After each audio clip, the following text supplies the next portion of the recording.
Well, we're a couple of games into that showdown between Minnesota and Cleveland. And to paraphrase The Dark Knight and the Joker, they didn't disappoint. And while Minnesota and Cleveland are the focus of the American League Central, they also should be the focus of the American League East. What do I mean by that? Listen to this episode of Locked On MLB. You are Locked On MLB,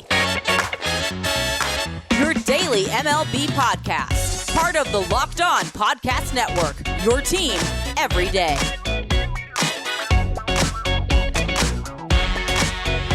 Hello, baseball fans. Welcome to Locked On MLB, part of the Locked On Podcast Network, where it's your team every day.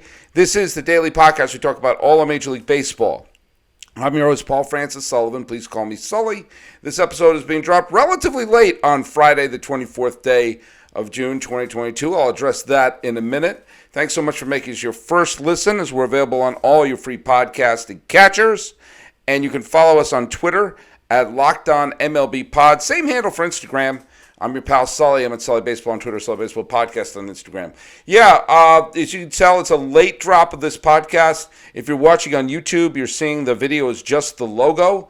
I had some technical problems last night, couldn't get the podcast done, and I need to just get this show in the can. So I'm really just doing an audio version of it, but I'm dropping the audio as a video on the YouTube. You just are just going to see the logo and hear me yapping. So sorry about that. Hopefully the problems will be fixed by the time I have Millard on for the Monday show, and we're going to go off doing a couple other pretty cool things. Hey, let's just talk a little bit that the two divisions that call themselves the Central are totally knotted up at this point, and I find that to be wonderful.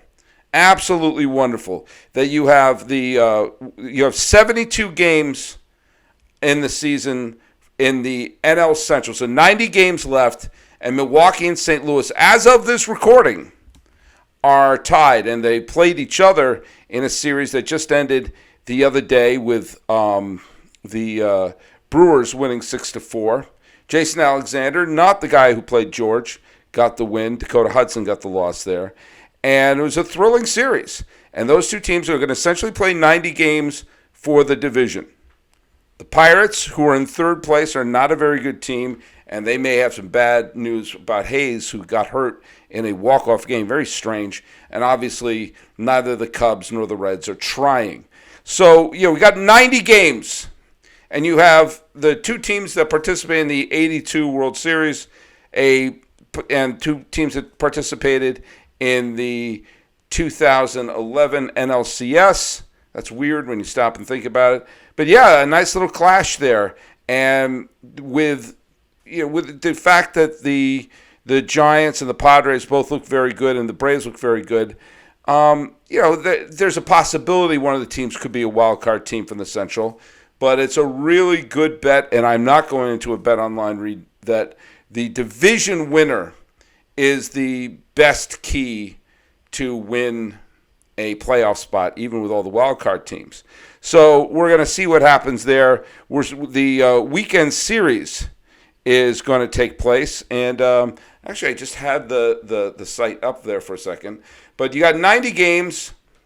Goldschmidt and company, Hader and company are lining up to what should be a thrilling National League Central chase, and I hope it does go down to the wire. Now, the St. Louis Cardinals are going to be playing this weekend against the Cubs.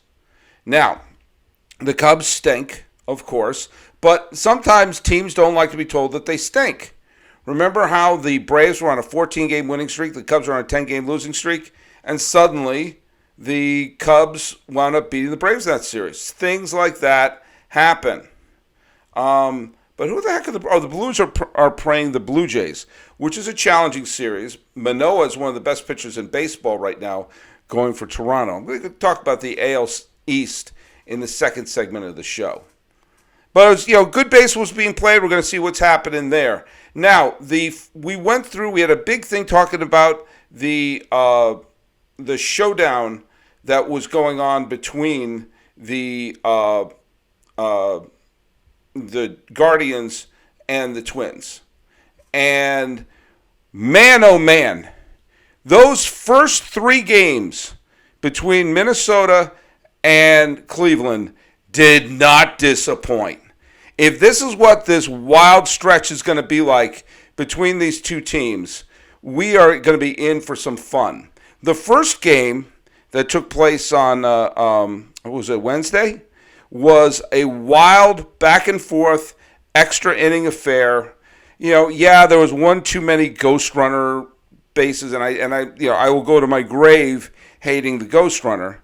But it was an 11-inning game, and the final score was Cleveland holding on to the 6-5 victory. Jax got the loss for Minnesota. Guess what? Jax got the loss in the second game, of which the Twins had a huge lead going into the ninth, and the bullpen absolutely imploded. And the Guardians wound up winning that game 11-10. So you had a back-and-forth extra inning game. You had a bullpen meltdown in a slugfest. So what did you have for the finale? Naturally, a 1-0 game. Smeltzer pitched great for Minnesota. Minnesota held on and won the game. And in some ways, as someone from the outside looking in, it was kind of the best of all worlds. Because as I don't really have a dog in the fight, I mean, I like Cleveland. I would like to see them win a championship. And in terms of storylines, it would be just fun to see them win a championship the first year they're not called the Indians. The Twins need to win a World Series title to be the grand finale of the storyline that started with their potential contraction. They're both great stories, but I could go for either one of them winning the Central and it being a back and forth. It just pays that it's going to be fun. Now, Cleveland has the third, fourth lowest payroll in all of baseball. They're paid like a team that is basically, tanking. And they could very well win the division. Hell, they're tied with the Minnesota Twins. I just sounded like Christopher Walken. They're tied, and they've played 30? They played 66 games. They each have played 65 games. 65 games. So they got a little under 100 games left to play, and the Guardians have really been aided by a spectacular month of June where they won 15 of the first 20 games that they're playing. They're off playing Boston right now. And, this is a team that has the ability to add. They're going to, as Jeff brought up the other day in the roundtable, they're going to have players who are going to be back off the disabled list and could be in a situation where just getting some room on the roster could put some major league players on the trade block. If Cleveland acquires one decent hitter, not a superstar, one decent hitter, I do believe that will add at least 2 or 3 wins to the team down the stretch. And that might very well be the difference between a year where they sit it out and maybe a year where they have nothing but great memories and maybe even a ring. And guess what? If you want to have great memories and maybe even a ring, go to BlueNile.com. Now, look it. Whether you're ready to pop the question or you're celebrating a milestone moment, find jewelry as unique as the person you love with the modern convenience of online shopping at BlueNile.com. If you're looking for fine jewelry, but you're having trouble choosing, Blue Nile has jewelry experts on hand, 24/7, available via phone or chat to help you with a memorable gift at every budget. Make your moments sparkle with jewelry from BlueNile.com, and Locked On MLB listeners will get $50 off of purchases of $500 or more. This podcast exclusive includes engagement rings. So use code LOCKEDON, that's code LOCKEDON, plus every order is insured, ships free, and arrives in discreet packaging that won't give away what's inside. Shop stress-free and find your forever piece. Go to BlueNile.com today. So, I'm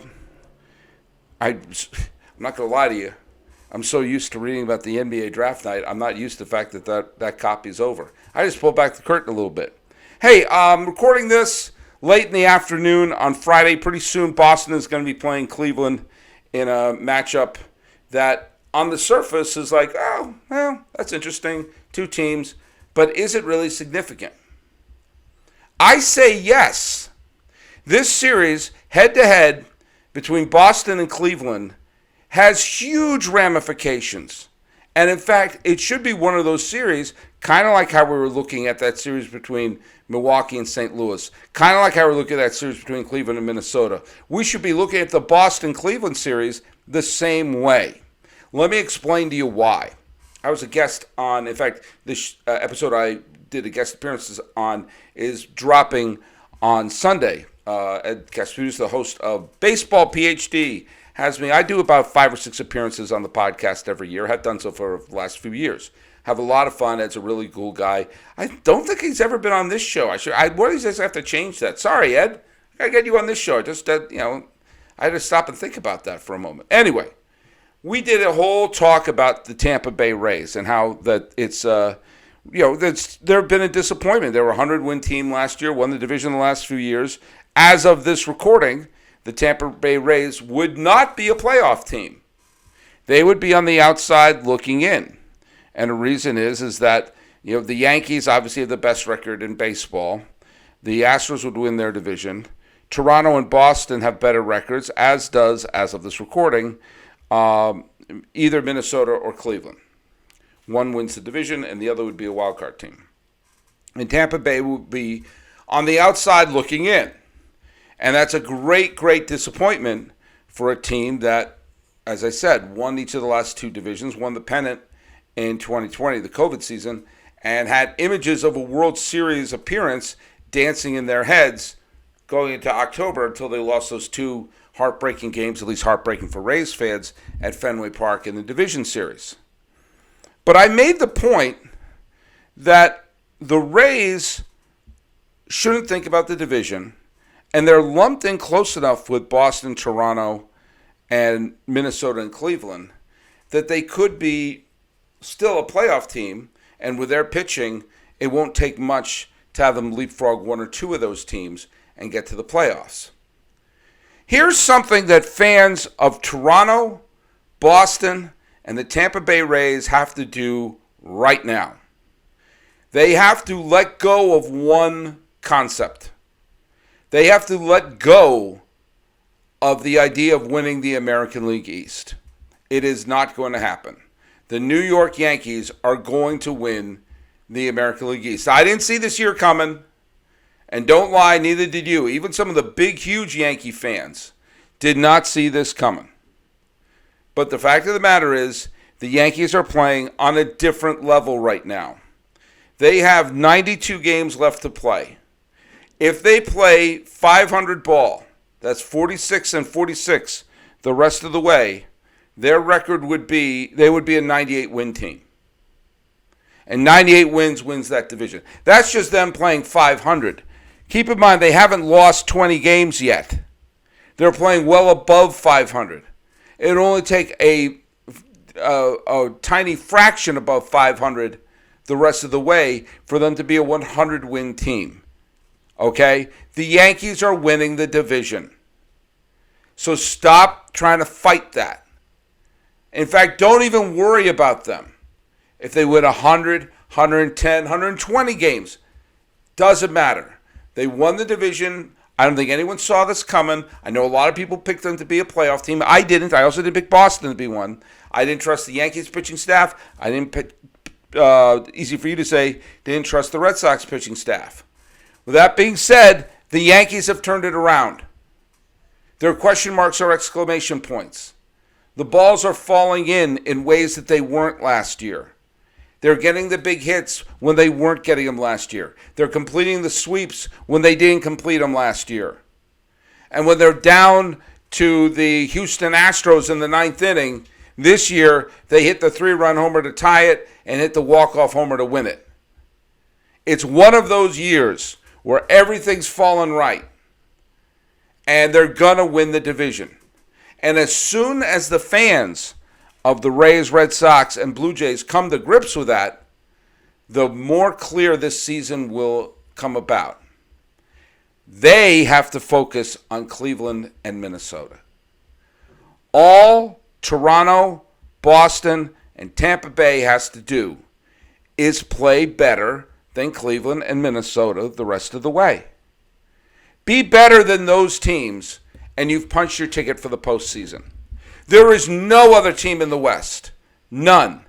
Even with the Mariners' recent positive streak, and they had poor Frankie Montas yesterday throwing a no-hitter into the 8th inning, and naturally they take him out. Instead of finishing the game, they bring in a reliever who promptly lets up 2 runs, and the Mariners wound up winning that game. But the Mariners are still well under 500 and flopping around like a fish on the dock. The A's are not a major league team. And the Angels, remember them? They were actually in a playoff spot in June. And they're now a sub-500 team, as are the Rangers. But guess what? As of this recording, the Rangers are in second place. So we know the Astros are going to win their division. We also know the Yankees are going to win their division. And chances are the Yankees and the Astros are going to have a better record than the AL Central. So that means all the other teams are fighting to take place in the wild card scrum. And as soon as these fan bases come to grips with that, the more fun and more focused they're going to be as fans. The Red Sox, Rays, and Blue Jays have to finish better than Cleveland and Minnesota. If they do that, they go to the playoffs. If they do that, they're a wild card team. And honestly, be honest. If you're a Red Sox fan going into this season, your best case, I'm sure I think we're going to win the division. You're a lunatic.